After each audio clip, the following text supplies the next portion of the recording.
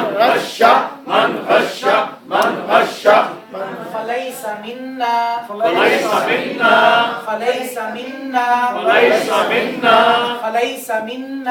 فليس منا فليس منا فليس منا فليس منا فليس منا فليس منا فليس منا فليس منا پوری حدیث پاک من غش فليس منا من غش فليس منا من غش فليس منا من غش فليس منا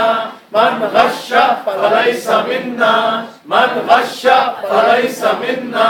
من غش فليس منا جی مرد حضرات میں سے سنائے من غش فليس منا اور کوئی بچوں میں سے سنائے چلو شاباش شاباش اور کوئی پڑھو پڑھو شاباش من غش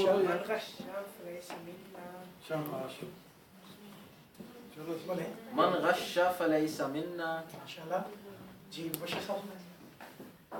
خوشی سے اور کوئی سنانا چاہے بولیں پڑھو پڑھو بولو من غش فليس منا. ماشاءاللہ آپ غش فليس منا. جی خواتین میں سے کوئی جی کلمہ den som bedrar er ikke av oss جو دھوکہ دے وہ ہم میں سے نہیں ہے کسی بھی معاملے میں کسی کو دھوکہ دے خرید و فروخت میں گفتگو میں معاملات میں کسی کو دھوکہ دے حضور فرماتے ہیں وہ ہم میں سے نہیں ہے یا ایک بات یہ بھی بتا دوں آپ کو جن حدیثوں میں یہ لفظ آتے ہیں نا کہ وہ ہم میں سے نہیں ہے اس کا کیا مطلب ہوتا ہے مثلا حدیث حضور نبی کریم صلی اللہ علیہ وسلم نے فرمایا جو ہمارے چھوٹوں پر رحم نہیں کرتا بڑوں کی عزت نہیں کرتا وہ ہم میں سے نہیں ہے ٹھیک ہے اس طرح کی بہت سارے حدیثیں ہیں جس میں لیسا منا کے لفظ آتے ہیں لیسا منا کا معنی ہوتا ہے لیسا علی طریقتنا یعنی وہ ہمارے طریقے پر نہیں ہے ہمارا طریقہ یہ ہے اور وہ ہمارے طریقے کے خلاف چل رہا ہے تو گویا جو دھوکہ دیتا ہے فرماتے ہیں وہ ہمارے طریقے پر نہیں ہے وہ اسلامی طریقے کو اپنائے ہوئے نہیں ہے ٹھیک ہے آگے جو دعا پچھلی کلاس میں ہم نے بیت الخلاء میں جانے کی دعا سیکھی تھی اور اس کا مطلب یہ نہیں ہے کہ بیت الخلاء میں اندر جا کے دعا آپ نے مانگی باہر تو یہ جو دعا ہے بیت الخلاء سے باہر آنے کی یعنی جب باہر نکل آئیں گے قضاء حاجت سے فارغ ہو کے باہر آ کے آپ نے یہ دعا مانگی جی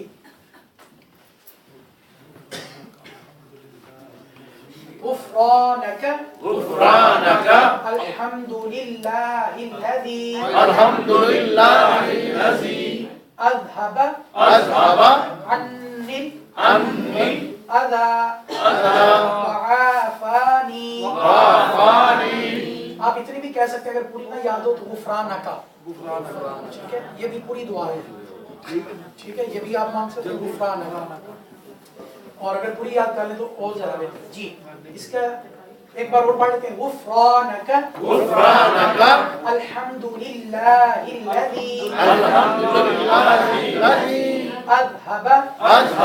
عني الاذى وعافاني یہی سو کر tilgivelse fra Allah all lovprisning for Allah som har tatt